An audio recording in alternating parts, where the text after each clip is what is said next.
नमस्कार. दीपाच रसोईमध्ये तुमचं स्वागत आहे. आज आपण बनवणार आहे दाण्याच्या कुट्याचा भुर्का. हा एक चटणीचा प्रकार आहे. तर तो खूप झटपट होतो आणि खूप छान प्रकारे लागतो. तो तुम्ही एकदा ट्राय करायला हरकत नाही. तर चला आपण बनवूया दाण्याचा भुर्का. त्यासाठी आपल्याला लागणार आहे तेल, 1 वाटीभर दाण्याचं कूट, फोडणीला घालायला भरपूर सारा बारीक चिरलेला लसूण आणि कढीपत्ता, नंतर एक पाव वाटी तीळ आणि लाल मिरची पावडर, नंतर फोडणीसाठी लागणारे मोहरी, जिरं. तर आपण आता चालू करूया. पहिले गॅस ऑन करून घेऊ.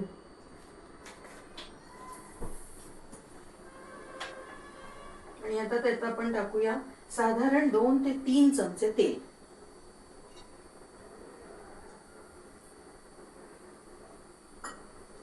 आता हे तेल चांगलं गरम होऊ द्यायचे.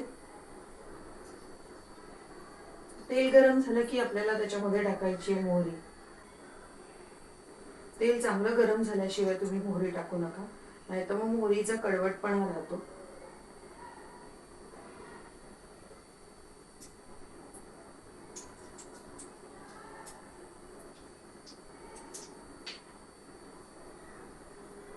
मोहरी तडतडू द्यायची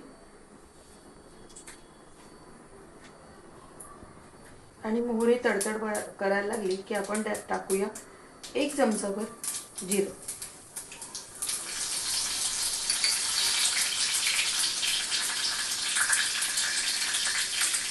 आणि हा खूप सारा बारीक चिरलेला लसूण आणि कढीपत्ता.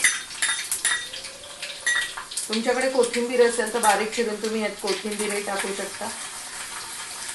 आता हा लसूण जो आहे हा तुम्हाला लालसर रंगावर खरपूस होईपर्यंत तळून घ्यायचा, म्हणजे क्रंच चांगला लागतो. आता हा असा गोल्डन होतोय तेव्हाच आपण त्यात टाकूया तीळ.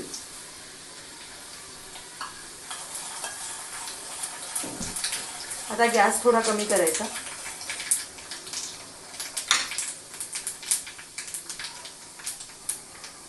यात टाकायचे आपल्याला साधारण अर्धी वाटी तिखट, म्हणजे लाल मिरची पावडर. आणि गॅस बंद करून टाकायचा.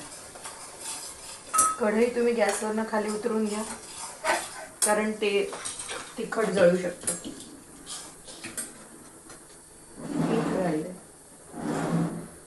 यात आता आपल्याला चवीनुसार मीठ टाकायचंय.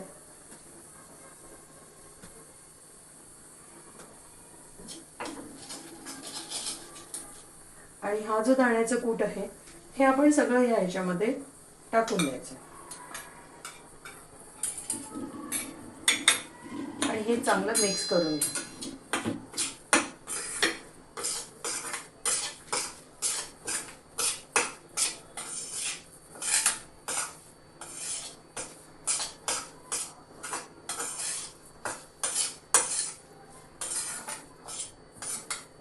हा तयार झाला आपला दाण्याच्या कुट्याचा भुर्का.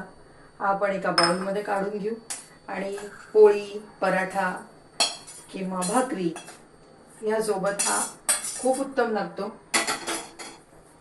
तुम्ही नक्की ट्राय करा. आणि डेली तडका विथ दीपा किंवा दीपाच रसोई या चॅनलला लाईक करा, सबस्क्राईब करा. तुम्हाला नवनवीन रेसिपी नक्कीच बघायला मिळतील.